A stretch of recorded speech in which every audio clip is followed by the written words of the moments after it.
This is Mrs. Hand again. I've got more holes, and we're on chapter 28. Let's go. After 20 years, Kate Barlow returned to Green Lake. It was a place where nobody would ever find her, a ghost town on a ghost lake.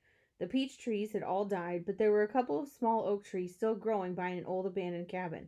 The cabin used to be on the eastern shore of the lake. Now the edge of the lake was over 5 miles away, and it was little more than a small pond full of dirty water. She lived in the cabin. Sometimes she could hear Sam's voice echoing across the emptiness. Onions, sweet fresh onions. She knew she was crazy. She knew she'd been crazy for the last 20 years. Oh, Sam, she would say, speaking into the vast emptiness. I know it is hot, but I feel so very cold. My hands are cold. My feet are cold. My face is cold, and my heart is cold. And sometimes she would hear him say, I can fix that, and she'd feel his warm arm across her shoulders. She'd been living in the cabin about 3 months when she was awakened one morning by someone kicking open the cabin door. She opened her eyes to see the blurry end of a rifle 2 inches from her nose. She could smell Trout Walker's dirty feet. You've got exactly 10 seconds to tell me where you've hidden the loot, said Trout, or else I'll blow your head off. She yawned. A red-headed woman was there with Trout. Kate could see her rummaging through the cabin, dumping drawers and knocking things from the shelves of cabinets. The woman came to her. Where is it? She demanded. Linda Miller? Asked Kate. Is that you? Linda Miller had been in the 4th grade when Kate Barlow was still a teacher. She'd been a cute freckle-faced girl with beautiful red hair. Now her face was blotchy and her hair was dirty and scraggly. It's Linda Walker now, said Trout. Oh, Linda, I'm so sorry, said Kate. Trout jabbed her throat with the rifle. Where's the loot? There is no loot, said Kate. Don't give me that, shouted Trout. You've robbed every bank from here to Houston. You better tell him, said Linda. We're desperate. You married him for his money, didn't you? Asked Kate. Linda nodded. But it's all gone. It dried up with the lake. The peach trees, the livestock. I kept thinking it was going to rain soon. The drought can't last forever, but it just kept getting hotter and hotter and hotter. Her eyes fixed on the shovel, which was leaning up against the fireplace. She's buried it, she declared. I don't know what you're talking about, said Kate. There was a loud blast as Trout fired the rifle just above her head. The window behind her shattered. Where's it buried? He demanded. Go ahead and kill me, Trout, said Kate.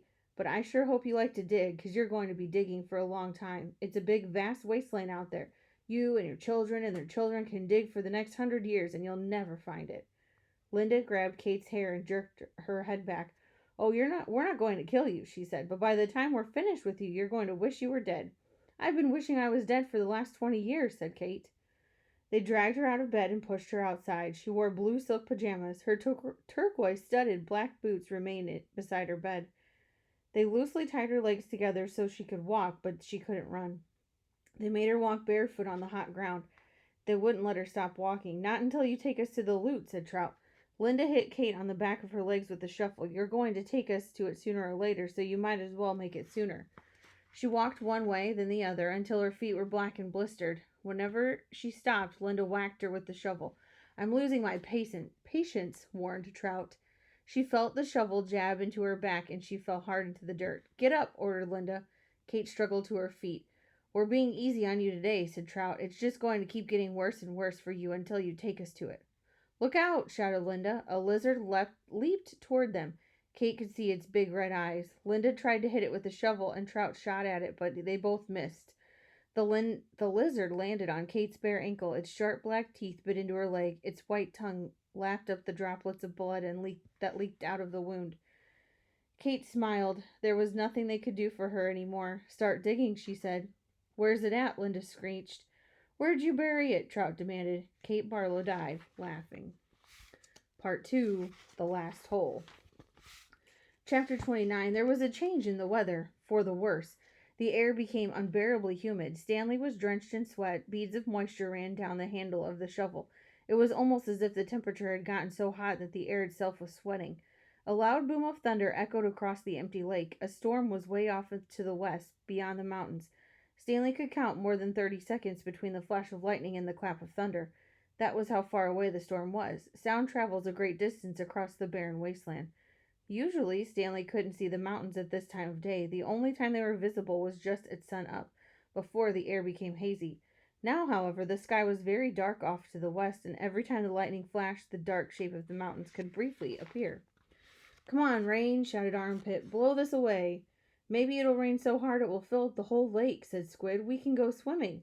40 days and 40 nights, said X-Ray. Guess we better start building us an ark. Get 2 of each animal, right? Right, said Zigzag. 2 rattlesnakes, two scorpions, 2 yellow spotted lizards. The humidity, or maybe the electricity in the air, had made Zigzag's head even more wild looking. His frizzy blond hair stuck almost straight out. The horizon lit up with a huge web of lightning. In the split second, Stanley thought saw an unusual rock formation on the top of the mountain peaks. The peak looked to him exactly like a giant fist, with the thumb sticking straight up. Then it was gone, and Stanley wasn't sure whether he'd seen it or not. I found refuge on God's thumb. That was what his great-grandfather had supposedly said after Kate Barlow had robbed him and left him stranded in the desert. No one ever knew what he meant by that. He was delirious when he'd said that. But how could he live for 3 weeks without food or water? Stanley had asked his father. I don't know. I wasn't there, replied his father. I wasn't born yet. My father wasn't born yet. My grandmother, your great-grandmother, was a nurse in the hospital where they treated him. He'd always talked about how she'd dab his forehead with a cool wet cloth. He said that's why he fell in love with her. He thought she was an angel. A real angel? His father didn't know. What about after he got better? Did he ever say what he meant by God's thumb or how he survived? No, he just blamed his no good pig stealing father. The storm moved off farther west along with any hope of rain, but the image of the fist and thumb remained in Stanley's head. Although instead of lightning flashing behind the thumb in Stanley's mind, the lightning was coming out of the thumb, as if it were the thumb of God. Chapter 30. The next day was Zigzag's birthday, or so he said. Zigzag lay in his cot and everyone headed outside. I get to sleep in because it's my birthday. Then a little while later, he cut into the breakfast line, just in front of Squid. Squid told him to go to the end of the line. Hey, it's my birthday, Zigzag said, staying where he was. It's not your birthday, said Magnet, who was standing behind Squid. Is too, said Zigzag, July 8th. Stanley was behind Magnet. He didn't know what day of the week it was, let alone the date. It could have been July 8th, but how would Zigzag know? He tried to figure out how long he'd been at Camp Green Lake. If indeed it was July 8th, he came here on May 24th. He said aloud, so that means I've been here 46 days, said Zero. Stanley was still trying to remember how many days there were in May and June. He looked at Zero. He'd learned not to doubt him when it came to math. 46 days, it felt more like 1,000. He didn't dig a hole that first day, and he hadn't dug one yet. That meant he dug 44 holes, if it really was July 8th. Can I have an extra carton of juice? Zigzag asked Mr. Sir. It's my birthday. To everyone's surprise, Mr. Sir gave it to him. Stanley dug his hole in the dirt, hole number 45. The 45th hole is the hardest, he said to himself. But that really wasn't true, and he knew it. He was a lot stronger than he was when he arrived. His body had adjusted somewhat to the heat and harsh conditions. Mr. Sir was no longer depriving him of water after having to get by on less water for a week or so. Stanley now felt like he had all the water he could want. Of course, it helped that Zero dug some of his hole for him each day, but that wasn't as great as everyone thought it was.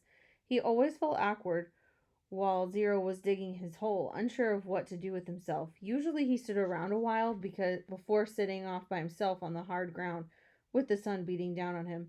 It was better than digging, but not a lot better. When the sun came up a couple of hours later, Stanley looked for the thumb of God. The mountains were little more than dark shadows on the horizon. He thought he could make out a spot where the top of one mountain seemed to jut upwards, but it didn't seem very impressive. A short time later, the mountains were no longer visible, hidden behind the glare of the sun reflecting off the dirty air. It was possible, he realized, that he was somewhere near where Kate Barlow had robbed his great-grandfather. If that were really her lipstick tube he'd found, then she must have lived somewhere around here. Zero took his turn before the lunch break. Stanley climbed out of his hole, and Zero climbed down in it. Hey, caveman, said Zigzag, you should get a whip. Then, if your slave doesn't dig fast enough, you can crack it across his back. He's not my slave, said Stanley. We have a deal, that's all. A good deal for you, said Zigzag. It was Zero's idea, not mine. Don't you know, Zig, said X-Ray coming over. Caveman's doing Zero a big favor. Zero likes to dig holes. He sure is a nice guy to let Zero dig his hole for him, said Squid. Well, what about me? Asked Armpit. I like to dig holes, too. Can I dig for you, Caveman, after Zero finished? The other boys laughed. No, I want to, said Zigzag. It's my birthday.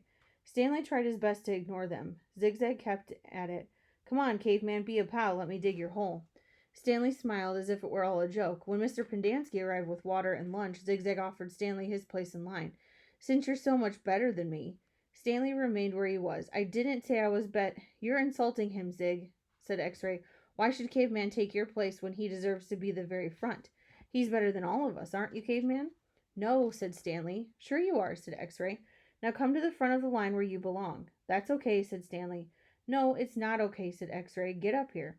Stanley hesitated, then moved to the front of the line. Well, this is a first, Mr. Pendanski said, coming around to the side of the truck. He filled Stanley's canteen and handed him a sack lunch. Stanley was glad to get away. He sat down between his hole and Zero's. He was glad that he'd be digging his own hole for the rest of the day. Maybe the other boys would leave him alone. Maybe he shouldn't let Zero dig his hole for him anyway. But he needed to save his energy to be a good teacher.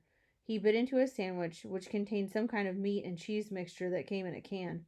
Just about everything on Green Lake came in a can. The supply truck came once a month. He glanced up at Zigzag and Squid walking towards him. I'll give you my cookie if you let me dig your hole, said Zigzag. Squid laughed. Here, take my cookie, said Zigzag, holding it out for him. No thanks, said Stanley. Come on, take my cookie, said Zigzag, sticking it into his face. Leave me alone, said Stanley. Please eat my cookie, said Zigzag, holding it under Stanley's nose. Squid laughed. Stanley pushed it away. Zigzag pushed him back. Don't push me. I didn't. Stanley got to his feet. He looked around. Mr. Pendanski was filling Zero's canteen. Zigzag pushed him again. I said, don't push me. Stanley took a step backwards, carefully avoiding Zero's hole. Zigzag kept after him. He shoved Stanley and said, quit pushing. Lay off, said Armpit, as he, Magnet, and X-Ray joined them. Why shouldn't he? Snapped X-Ray. Caveman's bigger. He can take care of himself. I don't want any trouble, Stanley said. Zigzag pushed him hard. Eat my cookie, he said. Stanley was glad to see Mr. Pendanski coming towards them, along with Zero. Hi, Mom, said Armpit. We were just fooling around. I saw what was going on, Mr. Pendanski said. He turned to Stanley. Go ahead, Stanley, he said. Hit him back. You're bigger. Stanley stared at Mr. Pendanski in astonishment. Teach the bully a lesson, said Mr. Pendanski. Zigzag hit Stanley on the shoulder with his open hand. Teach me a lesson, he challenged. Stanley made a feeble attempt to punch Zigzag. Then he felt a flurry of fists against his head and neck. Zigzag had hold of his collar with one hand and was hitting him with the other. The collar ripped, and Stanley fell backwards into the dirt. That's enough, Mr. Pendanski yelled. It wasn't enough for Zigzag. He jumped on top of Stanley. Stop, shouted Mr. Pendanski. The side of Stanley's face was pressed flat against the dirt. He tried to protect himself, but Zigzag's fist slammed off his arms and pounded his face into the ground. All he could do was wait for it to be over. Then suddenly Zigzag was off of him. Stanley managed to look up and saw that Zero had his arms around Zigzag's long neck. Zigzag made a gagging sound as he desperately tried to pry Zero's arms off of him. You're going to kill him, shouted Mr. Pendanski. Zero kept squeezing. Armpit charged into them, freeing Zigzag from Zero's chokehold. The three boys fell to the ground in different directions. Mr. Pendanski fired his pistol into the air.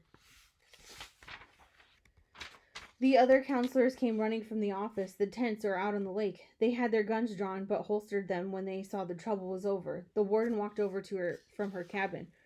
There was a riot, Mr. Pendanski told them. Zero almost strangled Ricky. The warden looked at Zigzag, who was still stretching and massaging his neck. Then she turned her attention to Stanley, who was obviously in the worst condition. What happened to you? Nothing. It wasn't a riot. Ziggy was beating up the caveman, said Armpit. Then Zero started choking Zigzag, and I had to pull Zero off of Zigzag. It was all over before Mom fired his gun.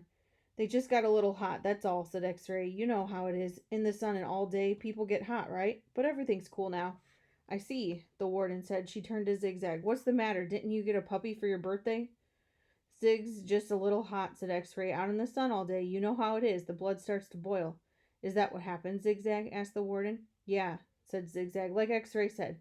Working so hard in the hot sun while Caveman just sits around doing nothing, my blood boiled. Excuse me? Said the warden. Caveman digs his holes just like everybody else. Zigzag shrugged. Sometimes. Excuse me? Zero's been digging part of Caveman's holes every day, said Squid. The warden looked from Squid to Stanley to Zero. I'm teaching him to read and write, said Stanley. It's sort of a trade. The hole still gets dug, so does it matter who digs it? Excuse me? Said the warden. Isn't it more important for him to learn to read? Stanley asked. Doesn't that build character more than digging holes? That's his character, said the warden. What about your character? Stanley raised and lowered one shoulder. The warden turned to Zero. Well, Zero, what have you learned so far? Zero said nothing. Have you just been digging Caveman's holes for nothing? The warden asked him. He likes to dig holes, said Mr. Pendanski. Tell me what you learned yesterday, said the warden. Surely you can remember that. Zero said nothing. Mr. Pendanski laughed. He picked up the shovel and said, You might as well try to teach the shovel to read. It's got more brains than Zero. The at sound, said Zero. The at sound, repeated the warden. Well, then tell me, what does CAT spell? Zero glanced around uneasily. Stanley knew he knew the answer. Zero just didn't answering questions. Cat, Zero said. Mr. Pendanski clapped his hands. Bravo, bravo, the boy's a genius. FAT, asked the warden. Zero thought a moment. Stanley hadn't taught him the F sound yet. Zero whispered. F-at. Fat. How about HAT? Asked the warden. Stanley hadn't taught him the H sound yet either. Zero concentrated hard and said chat. All the counselors laughed. He's a genius, all right, said Mr. Pendanski, he's so stupid he doesn't even know he's stupid. Stanley didn't know why Mr. Pendanski seemed to have it in for Zero. If Mr. Pendanski only thought about it, he'd realize it was very logical for Zero to think that the letter H made the ch sound. Okay, from now on, I don't want anyone digging anyone else's hole, said the warden, and no more reading lessons. I'm not digging another hole, said Zero. Good, said the warden. She turned to Stanley. You know why you're digging holes? Because it's good for you. It teaches you a lesson. If Zero digs your hole for you, then you're not learning your lesson, are you? I guess not, Stanley mumbled, although he knew they weren't digging just to learn a lesson. They were looking for something that belonged to Kit and Kate Barlow. Why can't I dig my own hole but still teach Zero to read? He asked. What's wrong with that? I'll tell you what's wrong with that, the warden said. It leads to trouble. Zero almost killed Zigzag. It caused him stress, said Mr. Pendanski. I know you mean well, Stanley, but face it, Zero's too stupid to learn to read. That's what makes his blood boil, not the hot sun. I'm not digging another hole, said Zero. Mr. Pendanski handed him the shovel. Here, take it, Zero. It's all you'll ever be good for. Zero took the shovel, then he swung it like a baseball bat. The metal blade smashed across Mr. Pendanski's face. His knees crumpled beneath him. He was unconscious before he hit the ground. The counselors all drew their guns. Zero held the shovel out in front of him as if he were going to try to bat away the bullets. I hate digging holes, he said. Then he slowly backed away. Don't shoot him, said the warden. He can't go anywhere. The last thing we need is an investigation. Zero kept backing up, up past the cluster of holes the boys had been digging, then further and further out into the lake. He's going to have to come back for water, the warden said. Stanley noticed Zero's canteen lying on the ground near his hole. A couple of the counselors helped Mr. Pendanski to his feet and into the truck. Stanley looked out toward Zero, but he had disappeared into the haze. The warden ordered the counselors to take turns guarding the shower room and rec room all day and all night. They were not to let Zero drink any water. When he returned, he was to be brought directly to her. She examined her fingernails and said, It's almost time for me to paint my nails again. Before she left, she told the 6 remaining members of Group D that she still expected 7 holes. And we will stop there at chapter 31. Bye, guys. Thanks for listening.